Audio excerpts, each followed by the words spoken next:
అమరావతి ప్రాంతానికి దగ్గరగా ఉన్న ఎమ్మెల్యే. Yeah. మరి ఇప్పుడు జగన్మోహన్ రెడ్డి అమరావతి రాజధాని వద్దు 3 రాజధానులు అంటున్నారు. మరి మీరు అమరావతి ప్రాంతానికి సంబంధించిన ఎమ్మెల్యేగా మీరు 3 రాజధానులు ఒప్పుకుంటున్నారా? మా పార్టీ సిద్ధాంత ప్రకారం నేను అన్నింటినీ అంగీకరిస్తాను. పార్టీ ఏం చెప్తే అదే హైకమాండ్. ఇప్పుడు నేను ఆ పార్టీలో ఉన్నప్పుడు ఆ పార్టీ చెప్పినట్టు విధి విధానాలు కొనసాగాను.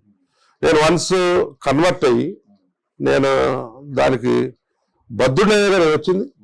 అన్కండిషనల్గా నేను పార్టీలో జాయిన్ అయ్యాను. నాకు నచ్చి కదా వచ్చింది ఆయన పాలసీస్ నచ్చి. వాళ్ళు మిమ్మల్ని పిలిచారా? మీరే వైసీపీ టచ్ లోకి వెళ్ళారా?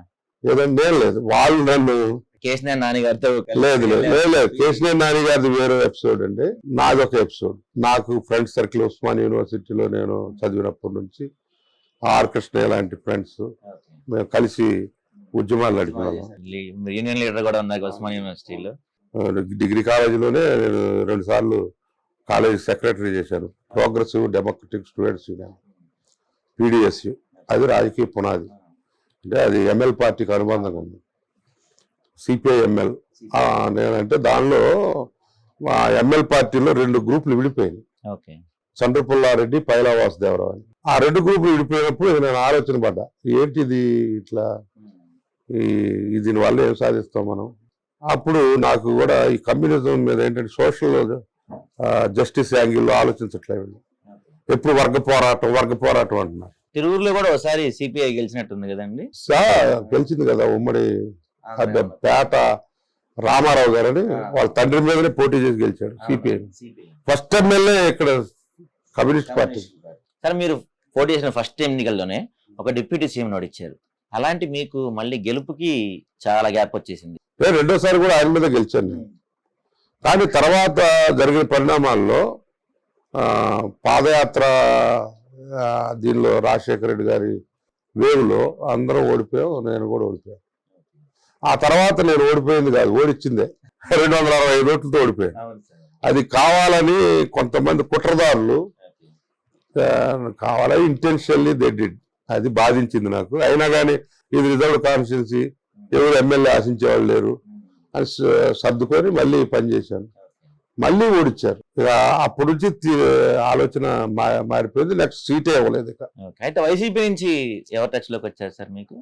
నాకు వైసీపీలో చాలా మంది మిత్రులు ఉన్నారండి, నాతో పాటు పనిచేసిన వాళ్ళు. ఒకళ్ళని చెప్పలేను. నీ శ్రేయ బ్లాకే చెప్తున్నావు, నీకు టికెట్ లేదు, నువ్వు మనకు మెయిల్ చేస్తున్నాడు. ఇప్పుడు మా గురువు గారు ఉన్నారు, కంచయ్య గారు, మాకు ఉస్మాన్ యూనివర్సిటీలో రాజనీతి శాస్త్ర బోధకుడు. ఆయన వ్యాసాలు కూడా చదువుతాను ఈ మధ్య నేను.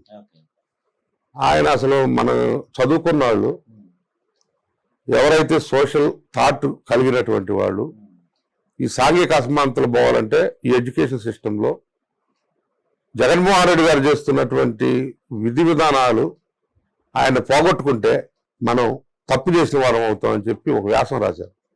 నన్ను కదిలించింది. అంతకుముందు నాకంటే ఆలోచన లేదు, కానీ కంచయ్య గారి ద్వారా ప్రభావితున్నాయని నేను. నాకు ఎవరు టచ్లో రాలేదు. ఇక ఫ్రెండ్స్ చాలా మంది సజెస్ట్ ఇచ్చారు. నాకై నేను ఇంకా అంటే అట్లా ఉన్నాను.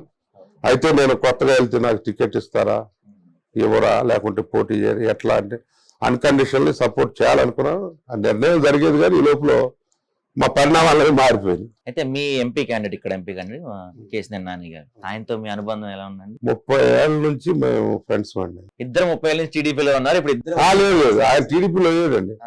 ఆయన వ్యాపారవేత్త. ఇద్దరు ఒకే అపార్ట్మెంట్స్ ఉండేవాళ్ళు లక్కిడికప్పుల్లో. ఆయన కేసీఆర్ ట్రావెల్స్ అధినేత కదా. ఆయన మా కింద, నేను 506 లో ఉండేవాడిని, ఆయన 303 లో ఉండేవాడు.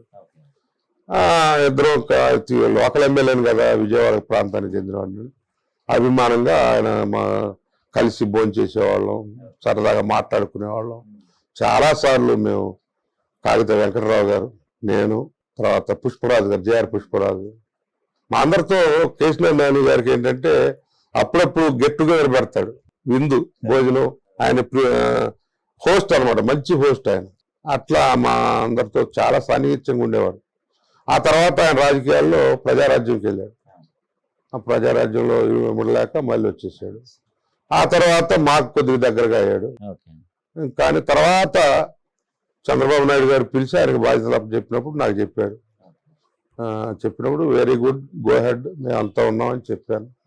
ఆ విధంగా 10 ఏళ్ళు కూడా ఆయనతో 13 ఏళ్ళు పార్టీలోకి వచ్చి ఆయన 12 ఏళ్ళు అవుతుంది అనుకుంటున్నాను. సరే, అయితే ఈ నియోజకవర్గంలో మీరు 5 సార్లుగా పోటీ చేస్తున్నారు. వస్తున్న 50,000 ఓట్లు కానీ 60,000 ఓట్లు కానీ టీడీపీ ఓట్ బ్యాంక్ అనుకోవాలా, మీ పర్సనల్ ఓట్ బ్యాంక్ ఎంత ఉంది అనుకోవాలి సార్ ఇక్కడ? దీనిలో రకరకాల యాంగిల్స్ ఉన్నాయండి. ఇప్పుడు నేను వచ్చిన తర్వాత మా దళితుల్లో ఎక్కువగా టీడీపీకి కదిలి వచ్చారు. అసలు అంతకుముందు పసుపు జెండా దళిత వాళ్ళలోకి వెళ్ళేది కాదు, రాళ్ళు పెట్టి కొట్టేవాళ్ళు. ఆ వెహికల్స్ అసలు పోయేవి కావు, రోడ్డు మీద వెళ్ళిపోవటమే. అట్లాంటిది నాకు ఉన్నటువంటి బంధుత్వాలు, డెమోక్రటిక్ థాట్స్, వాళ్ళు మీ ఇష్టం వచ్చిన వాళ్ళు కోటేసుకుంటారా, నేను ప్రచారం చేసుకోవాలి కదా, ఇది ప్రజాస్వామ్యం, మీరే డిస్టర్బెన్స్ చేయొద్దని ముందు నెట్వర్క్ చేసుకొని, స్టూడెంట్ ఆర్గనైజర్ కదా, ఆ విధంగా ఆర్గనైజ్ చేసుకొని అప్పటి నుంచి లోపలికి వెళ్ళటం మొదలేసా.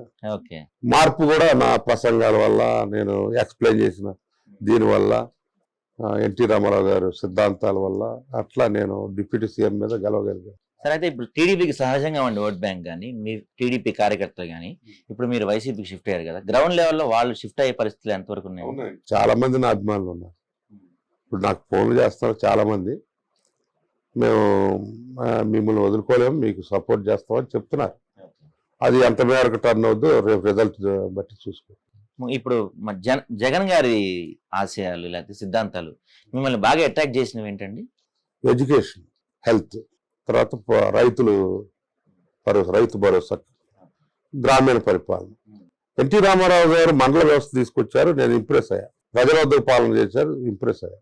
ఇంకా లోతుగా గ్రామ సచివాలయం అనే కాన్సెప్ట్ తీసుకొచ్చి హీస్ డూయింగ్ గాంధీ ఫిలాసఫీ ఏదైతే ఉందో గ్రామరాజ్యం కోసం ప్రయత్నం చేసినటువంటి సిసలైన వ్యక్తి జగన్మోహన్ రెడ్డి గారు. ఇప్పుడు నేను చూశాను పెన్షన్స్ ముఖ్యంగా, మేము ఐరిస్ బాగలేదని, ఫింగర్ ప్రింట్ బాగలేదని మా దగ్గరకు వచ్చి ఏడ్చేవాళ్ళు, తిరుగుతూ ఉండేవాళ్ళు, గ్రామ పంచాయతీ ఆఫీసులోనో ఎక్కడో పెట్టేవాళ్ళు. అది ఎంత బాధపడేవాళ్ళంటే కళ్ళతో చూసాం మేము ఆ పీడీతో మాట్లాడాల్సి వచ్చేది, కలెక్టర్తో మాట్లాడాల్సి వచ్చేది. ఇవన్నీ కూడా చాలా ప్రాబ్లమ్స్ ఉండేవి. హ్యాపీగా ఫస్ట్ పెన్షన్స్ డిస్ట్రిబ్యూషన్ అవుతున్నాయి. వాలంటీర్ వ్యవస్థ అద్భుతం, భారతదేశంలో ఒక నూతన ప్రయోగం ఇది. తర్వాత హెల్త్ విలేజ్ క్లినిక్ అనేది కాన్సెప్ట్ చాలా బాగా నచ్చింది. అక్కడ ఒక బీఎస్సీ నర్సింగ్ పెట్టి ప్రాథమిక వైద్యం, వాళ్ళకి కావాల్సినటువంటి సీజనల్ జబ్బులు కూడా పరిష్కారం చూపించారు. 25 లక్షలకి పెంచారు ఇప్పుడు ఏది ఆరోగ్యశ్రీ. ఇవన్నీ కూడా నేను ఇంప్రెషన్ చేసినటువంటి అంశాలు. నేను సిద్ధాంతపరంగా విభేదించి వచ్చానే తప్ప ఏదో దీనిగా రాలా, ఏదో పదవి కోసం రాలని. నేను పార్టీలో చేరినా కూడా అన్కండిషనల్ గా చేరాను.